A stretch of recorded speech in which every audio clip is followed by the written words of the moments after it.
Several people dumped tons of coagulant into the city's drinking water reservoir because a nuclear missile was hurtling toward them at high speed. They hoped this would quickly turn the water into a solid to stop the missile from detonating. Otherwise, the entire city would be destroyed. However, after 10 minutes, the water still hadn't solidified, and the missile was getting closer and closer. Jimmy prepared to use a shovel to stir the water, to make it solidify faster, but the shovel was too short and couldn't even reach the water's surface. There was no time to find other tools, so Jimmy made a bold decision. He quickly jumped into the water and kept stirring the coagulant with the shovel. This indeed worked well, but the solidified water was like quicksand, trapping Jimmy inside. No matter how hard he struggled, he couldn't break free. What was worse, the missile was now less than a kilometer away. If it hit Jimmy, the nuke would still detonate. At this critical moment, his teammates brought in a helicopter. They dropped down a safety rope for Jimmy to grab tightly, planning to use the helicopter's power to pull him up. Unexpectedly, the coagulant's adhesive force was incredibly strong. Even at maximum power, the helicopter couldn't move Jimmy an inch. His teammates were extremely anxious because they didn't have much time left, but Jimmy was much calmer.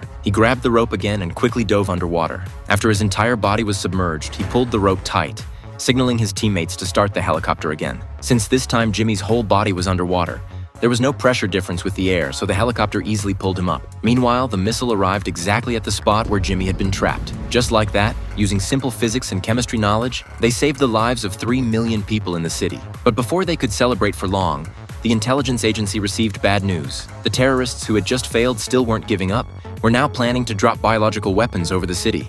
So how would Jimmy and his team deal with this?